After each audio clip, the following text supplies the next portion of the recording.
Yes, students. In today's class, we will discuss about the valuation and methods of goodwill, numerical part, practical part of all the methods of valuation of goodwill.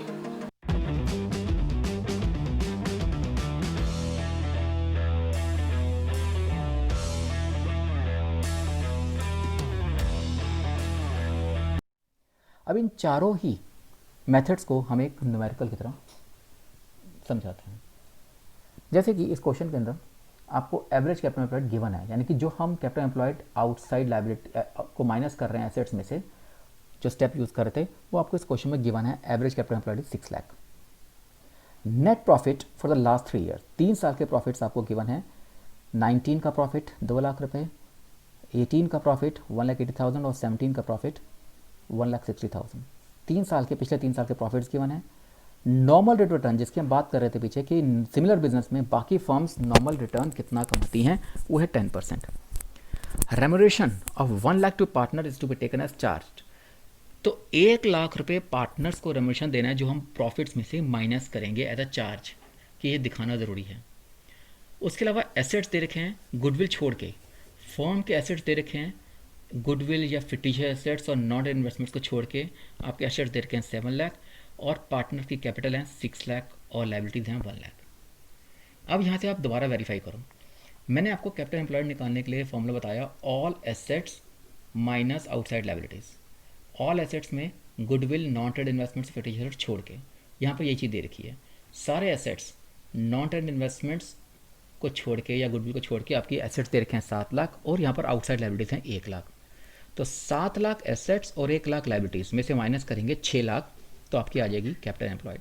और already नहीं भी given होता तो हम ऐसे निकाल सकते थे। यहाँ ऑलरेडी फर्स्ट स्टेप में आपको average capital employed 6 lakh given है, तो 6 लाख रुपए एवरेज कैपिटल एम्प्लॉयड गिवन था, लेकिन नहीं भी गिवन होता तो यहाँ से एसेट्स में से आउटसाइड लाइबिलिटीज माइनस करके हम निकाल सकते थे। फिर मैंने आपको एक चीज़ बताई थी, लाइबिलिटी साइड अप्रोच से भी कैपिटल एम्प्लॉयड निकालने के लिए कैपिटल में रिजर्व ऐड करके निकाल सकते हो। अब इसमें अगर हम क्वेश्चन के अंदर देखें तो कैपिटल आपको दे रखी है 6 लाख, रिजर्व्स कुछ नहीं है, तो मतलब कैपिटल ही कैपिटल एम्प्लॉयड हो गई। तो एसेट्स अप्रोच से देखा जाए तो अगर आपके पास ये ना गिवन हो एवरेज कैपिटल एम्प्लॉयड, तो इस एसेट्स 7 लाख में से आउटसाइड लाइबिलिटीज माइनस करके आप 6 लाख रुपए कैपिटल एम्प्लॉयड निकाल सकते हो एसेट्स अप्रोच से। और लाइबिलिटी अप्रोच से कैपिटल में रिजर्व्स ऐड करते हैं, तो कैपिटल दे रखी है, रिजर्व्स गिवन नहीं है, तो ये कैपिटल ही आपकी कैपिटल एम्प्लॉयड बन जाएगी। तो दोनों ही मेथड से आपको 6 लाख निकल के आ रहा है और 6 लाख की एवरेज कैपिटल एम्प्लॉयड गिवन है। अब देखो इसको आगे कैलकुलेशंस मैंने कैसे करी है कुछ वर्किंग नोट्स में। सबसे पहले कैपिटल एम्प्लॉयड निकाला, एसेट्स में से आउटसाइड लाइबिलिटीज माइनस करके, मतलब 7 लाख माइनस 1 लाख 6 लाख। 6 लाख निकाल लिया, पर ऑलरेडी फर्स्ट स्टेप में कैपिटल एम्प्लॉयड गिवन था। उसके बाद एवरेज प्रॉफिट देखो, एवरेज प्रॉफिट्स को कैसे करना है। आपको 3 साल के प्रॉफिट्स गिवन है, तीनों साल के प्रॉफिट्स को ऐड करके 3 से डिवाइड कर दो। देखो एवरेज प्रॉफिट निकालने के तीनों साल के प्रॉफिट्स 2 लाख प्लस 1,80,000 प्लस 1,60,000, तीनों को ऐड किया 5,40,000 को नंबर ऑफ ईयर्स 3 से डिवाइड करके आपका एवरेज प्रॉफिट आ गया 1,80,000। तो ये एवरेज प्रॉफिट्स निकल आया। फिर आप एवरेज एडजस्टेड प्रॉफिट निकालो। आप जैसे हमने शुरू में बताया था कि आपको एवरेज प्रॉफिट्स में से कुछ चीज़ें ऐसी हैं जो आपको माइनस करनी पड़ती हैं, जो नहीं दिखाई हैं, जैसे कि रेम्यूनरेशन है। फोर्थ पार्ट में आपको यहाँ 1 लाख रेम्यूनरेशन दे रखा था पार्टनर्स का, जिसको आपने प्रॉफिट्स में से एडजस्ट करना है। ये जो प्रॉफिट्स आपको गिवन है उसमें से आपने एवरेज प्रॉफिट निकाल लिया। एवरेज प्रॉफिट में से अब आपने 1 लाख रुपीज़ जो रेम्यूनरेशन है वो माइनस करना है। तो 1,80,000 में से रेम्यूनरेशन माइनस करके आपका एवरेज एडजस्टेड प्रॉफिट हर साल का आ गया 80,000। जो अब तक 1,80,000 आ रहा था वो आपका 80,000 रह गया, एक साल का एडजस्टेड प्रॉफिट। और नॉर्मल प्रॉफिट्स, क्वेश्चन के अंदर आपके पास नॉर्मल परसेंटेज गिवन थी 10% और कैपिटल एम्प्लॉयड था 6 लाख। तो इस 6 लाख का आप 10% निकाल लोगे, 60,000 नॉर्मल प्रॉफिट्स हो गया। ये 4 चीज़ हमने निकाल ली। कैपिटल एम्प्लॉयड 6 लाख हो गया, एवरेज प्रॉफिट्स आ गया 1,80,000, average adjusted profits after adjusting manager remuneration becomes 80,000 and normal profits 10% of capital employed is 60,000। इन 4 चीज़ों को निकालने के बाद अब हम चारों मेथड से आपको क्वेश्चन के अंदर यहाँ देखो आपको गुडविल की वैल्यूएशन निकालनी है at 3 years purchase of average profits and at 3 years purchase of super profits. C में on the basis of capitalisation of average profit और सुपर प्रॉफिट, और on the basis of capitalisation of average profit. तो चारों method जो हमने पढ़े थे उन चारों मेथड से इस क्वेश्चन के अंदर हम गुडविल की वैल्यूएशन कर रहे हैं। सबसे पहले at 3 years purchase of average profit. ये चारों चीज़ें निकालने के बाद आपका पहला जो स्टेप है, पहला मेथड एवरेज प्रॉफिट मेथड से। तो एवरेज प्रॉफिट हमारे पास आया था आफ्टर एडजस्टिंग रेम्यूनरेशन 80,000, और क्वेश्चन में गिवन है कि goodwill is to be calculated on the basis of average profit method on the basis of 3 years purchase, super 3 years purchase years. तो उस 80,000 एवरेज प्रॉफिट को नंबर ऑफ परचेज ईयर से multiply करके आपका 5,40,000 goodwill निकल आती है। तो आपका फर्स्ट स्टेप यही था, पहले एवरेज प्रॉफिट निकालनी है जो हमने निकाल लिया, और गुडविल निकालने के लिए इस एवरेज प्रॉफिट को नंबर ऑफ परचेज ईयर से मल्टीप्लाई करना है। तो आपका 5,40,000 ये एवरेज प्रॉफिट मेथड से आता है। दूसरा मेथड था आपका सुपर प्रॉफिट मेथड, जिसके अंदर सबसे पहले हम एवरेज प्रॉफिट निकालते हैं जो 80,000 निकल चुका है। फिर नॉर्मल प्रॉफिट हमने पिछले अभी वर्किंग नोट्स में निकाला 10% ऑफ 6 लाख मतलब 60,000। फिर सुपर प्रॉफिट निकालना है average profit minus normal profit मतलब 80,000 माइनस 60,000 जो है 20,000 रुपये। और क्योंकि क्वेश्चन के अंदर गिवन है 3 years purchase of super profits, तो आपको 3 साल से मल्टीप्लाई भी करना है। तो यहाँ पर गुडविल निकालने के लिए जो सुपर प्रॉफिट आया उसको नंबर ऑफ परचेज ईयर से मल्टीप्लाई कर दो। तो जैसे यहाँ पर एवरेज प्रॉफिट को नंबर ऑफ परचेज ईयर से मल्टीप्लाई किया, यहाँ पर सुपर प्रॉफिट को नंबर ऑफ परचेज ईयर से मल्टीप्लाई किया, तो आपकी गुडविल निकल के आई 60,000। सी मेथड, सी पार्ट और डी पार्ट में आपको पहले मेथड में कैपिटलाइजेशन ऑफ सुपर प्रॉफिट और फिर कैपिटलाइजेशन एवरेज प्रॉफिट से करना है। सी पार्ट में कैपिटलाइजेशन ऑफ सुपर प्रॉफिट के अंदर आपके फर्स्ट 3 स्टेप सेम रहेंगे। एवरेज प्रॉफिट सेम वही 80,000, नॉर्मल प्रॉफिट्स वही 10% ऑफ 6 लाख मतलब 60,000, और सुपर प्रॉफिट वही सेम 80,000 यानी average profit minus normal profit मतलब 20,000। बी मेथड में, बी पार्ट में आपने गुडविल को परचेज ईयर से मल्टीप्लाई किया था, सुपर प्रॉफिट को परचेज ईयर से मल्टीप्लाई कर गुडविल निकाली थी, लेकिन यहाँ पर आपका स्टेप क्या था, आपको सुपर प्रॉफिट को इंटू 100 बाय रेट करना है। तो 20,000 मल्टीप्लाई 100 अपॉन रेट, तो रेट परसेंटेज को डिवाइड करना है। तो 20,000 को 100 से मल्टीप्लाई कर 10 से डिवाइड करेंगे तो आपके पास 2 लाख रुपये गुडविल निकल के आएगी। तो ये हमारे पास सुपर प्रॉफिट की कैपिटलाइजेशन मेथड है। और डी पार्ट जो है हमारे पास है कैपिटलाइजेशन ऑफ एवरेज प्रॉफिट। उसमें आपको क्या करना है, सबसे पहले हम एवरेज प्रॉफिट निकालते हैं जो कि हमारे पास ऑलरेडी 80,000 है। फिर हम कैपिटलाइज वैल्यू निकालते हैं, जैसे सुपर प्रॉफिट की कैपिटलाइजेशन की थी 20,000 इंटू 100 बाय रेट, ऐसी average profit into 100 by rate, ये निकल आएगी कैपिटलाइज वैल्यू इस एवरेज प्रॉफिट की। 80,000 इंटू 100 बाय रेट करेंगे तो 8 लाख रुपीज़ आपकी कैपिटलाइज वैल्यू निकल आई। और कैपिटल एम्प्लॉयड ऑलरेडी आपके पास 6 लाख क्वेश्चन में गिवन है। कैपिटलाइज वैल्यू में से कैपिटल एम्प्लॉयड माइनस कर दो तो आपके पास गुडविल निकल आएगी 2 लाख रुपये। तो इस तरीके से चारों मेथड्स में average profit, simple average profit method से एवरेज प्रॉफिट को नंबर ऑफ परचेज से मल्टीप्लाई करना है, सुपर प्रॉफिट मेथड में सुपर प्रॉफिट को नंबर ऑफ परचेज से मल्टीप्लाई करना है गुडविल निकालने के लिए, capitalisation of super profit method में जो सुपर प्रॉफिट निकल आया उसको इंटू 100 अपॉन रेट करना है तो गुडविल निकल के आएगी।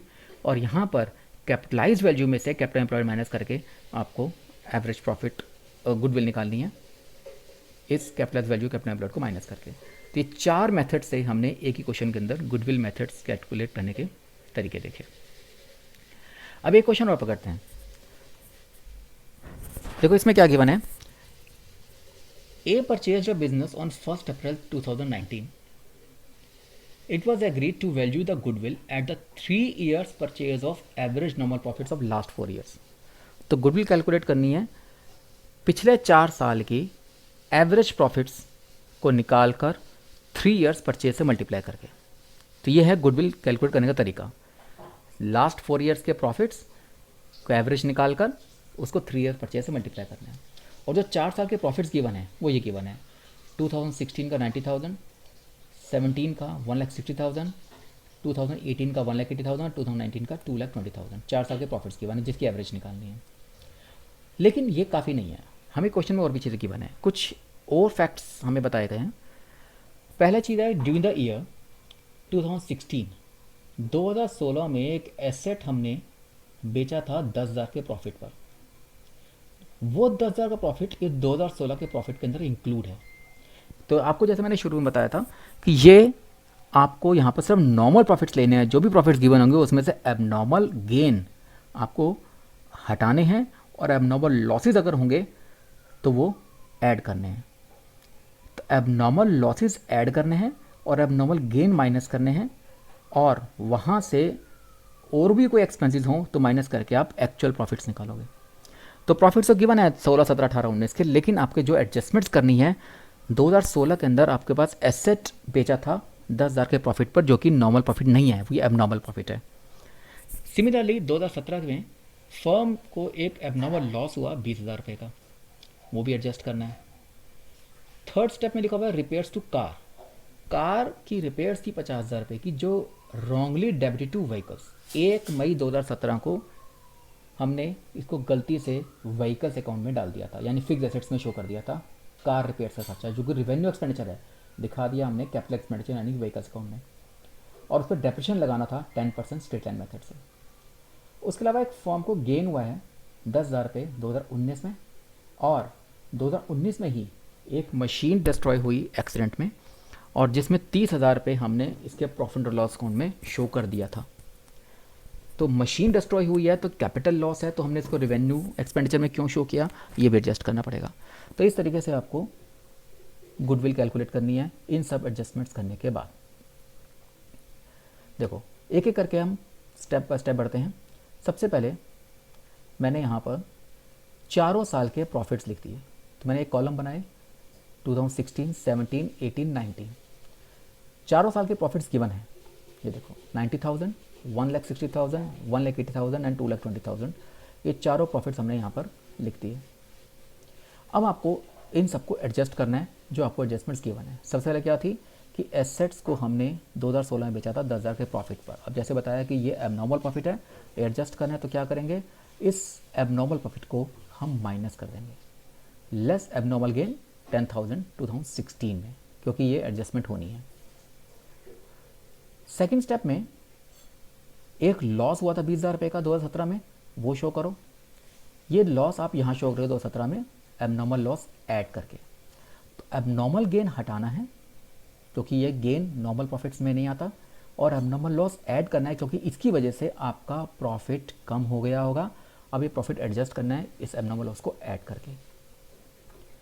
उसके बाद थर्ड पॉइंट जो था वो था रिपेयर्स का, कि 50,000 की रिपेयर्स थी जो आपने गलती से व्हीकल्स अकाउंट में डाल दी थी, और उस पर डेप्रिसिएशन लगाना 10% ऑफ स्ट्रेट लाइन मेथड। तो इसको कैसे एडजस्ट करेंगे, तो रिवेन्यू एक्सपेंडिचर को गलती से कैपिटल एक्सपेंडिचर में डाल दिया था, तो इसको ठीक कैसे करेंगे। अब हमें रिपेयर्स दिखानी है। सबसे पहले यहाँ पर हम रिपेयर्स शो करेंगे 50,000 रुपये, क्योंकि वो दिखाई नहीं गई थी, इसको गलती से व्हीकल्स अकाउंट में डाल दिया था। तो उस 50,000 की रिपेयर से हमारा 2018 का प्रॉफिट कम हो जाएगा, तो यहाँ से प्रॉफिट कम किया। लेकिन जब हम रिपेयर्स दिखाएंगे और जो गलती से व्हीकल्स अकाउंट में डाल दिया था वहाँ से हटाएंगे, तो जो डेप्रिसिएशन लगा रखा होगा वो डेप्रिसिएशन हटाएंगे। ठीक है ना। देखो दोबारा से, अगर मैं रिपेयर्स को व्हीकल्स अकाउंट में डाल दिया था, तो व्हीकल्स अकाउंट से हटाऊंगा तो जो डेप्रिसिएशन लगा रखा था वो भी हटाना पड़ेगा। डेप्रिसिएशन जब हटाऊंगा तो मेरा प्रॉफिट्स बढ़ जाएगा। कितना प्रॉफिट बढ़ेगा, 10% स्ट्रेट लाइन मेथड से। 10% स्ट्रेट लाइन, 50,000 का 10% 5,000, ये 10% डेप्रिसिएशन मुझे ऐड बैक करना पड़ेगा, क्योंकि ये मैंने ऑलरेडी दिखा दिया था व्हीकल्स अकाउंट में। दिखाने की वजह से हमने इसको प्रॉफिट लॉस अकाउंट में शो कर दिया था, इसलिए अब प्रॉफिट लॉस अकाउंट से में आपको ये ऐड करना पड़ेगा, क्योंकि ये प्रॉफिट बढ़ जाएगा। प्रॉफिट बढ़ जाएगा 2018 का 5,000, और सिमिलरली अगले साल भी, वैसे तो हर साल लगना है, तो क्योंकि हम 2019 तक बना रहे हैं तो एक साल का 5,000 और 2019 का भी 5,000। दोबारा देखो, 50,000 के रिपेयर्स थे जो गलती से व्हीकल्स में डाल दिए थे। अब मैं रिपेयर्स में डालने हैं और व्हीकल से हटाने हैं। रिपेयर्स में खर्चा दिखाऊंगा प्रॉफिट लॉस अकाउंट के, तो मेरा प्रॉफिट कम होकर 50,000 माइनस हो जाएगा। लेकिन व्हीकल्स से हटाना है, तो जैसे ही व्हीकल्स हटेगा तो वहाँ से डेप्रिसिएशन भी हटेगा। जो डेप्रिसिएशन हटेगा तो वहाँ से प्रॉफिट्स बढ़ जाएगा। और डेप्रिसिएशन कितना हटेगा, 2018 का 10%, 50,000 का 10% 5,000, और सेम वही डेप्रिसिएशन स्ट्रेट लाइन मेथड से 5,000 2019 का। उसके बाद फोर्थ पॉइंट में आपके पास एक मशीन, अच्छा एबनॉर्मल गेन था 10,000 रुपये का 2019 में, और 30,000 का मशीन का था जो हमने गलती से प्रॉफिट लॉस में शो कर दिया था। तो ये एबनॉर्मल गेन 2019 में आपको ये एबनॉर्मल गेन हटाना है। जो आपने 2019 में एबनॉर्मल गेन हुआ था वो जब हटाएंगे तो आपका प्रॉफिट कम हो जाएगा। और एक मशीन डिस्ट्रॉय हुई थी जो गलती से प्रॉफिट लॉस में शो कर दी थी, वो वहाँ से हटाएंगे तो आपका प्रॉफिट बढ़ जाएगा। तो लॉस जो था, इस एबनॉर्मल लॉस को हमने 30,000 प्लस कर दिया, और 10,000 पे जो abnormal गेन था वो माइनस कर दिया। इन सब चीज़ों को एडजस्ट करने के बाद आपके जो एडजस्टेड प्रॉफिट्स आ गए वो 90 माइनस 10 80,000 2016 का हो गया, 2017 का 160 प्लस 20 180 हो गया, 2018 का 180 माइनस 50 प्लस 5 135 हो गया, और 2019 का ये सारा एडजस्ट करके 2,45,000 हो गया। 4 साल के एडजस्टेड प्रॉफिट्स हो गए। एडजस्टेड प्रॉफिट्स निकालने के बाद अब आपको इसको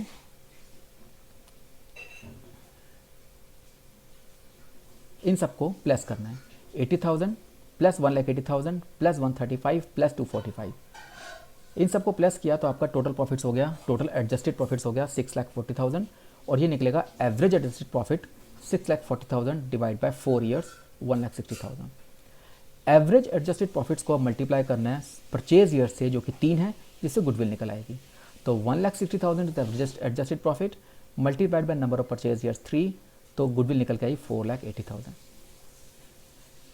तो ये हमने देखा किस तरीके से एवरेज प्रॉफिट्स को एडजस्ट करके हमने इसको परचेज ईयर से मल्टीप्लाई करके गुडविल कैलकुलेट करी। तो पहले क्वेश्चन में देखा हमने एक क्वेश्चन से हमने चारों मेथड से गुडविल निकाली, और ये हमने क्वेश्चन देखा किस तरीके से एवरेज निकाली गई है एडजस्टेड प्रॉफिट की। तो पहले जो प्रॉफिट्स गिवन होंगे उसमें एबनॉर्मल गेन्स को माइनस करके और एबनॉर्मल लॉसेस को ऐड करके हम एडजस्टेड प्रॉफिट निकालते हैं, वहाँ से एवरेज निकाल कर फिर गुडविल कैलकुलेट करते हैं, और जो एडजस्टमेंट्स हो सकती हैं मैंने आपको दिखाई यहाँ पर। ये सब था पूरा इस गुडविल के चैप्टर में। This was all about the methods of valuation of goodwill and the different techniques of calculating the goodwill. This chapter has nothing more to be discussed. In the next chapter, in the next class, we will discuss about the change in profit sharing ratio, which is also one of the most important topic. But in this chapter, और कुछ नहीं है, तो keep waiting for the next class and stay connected with Learn in Commerce. Till then, goodbye.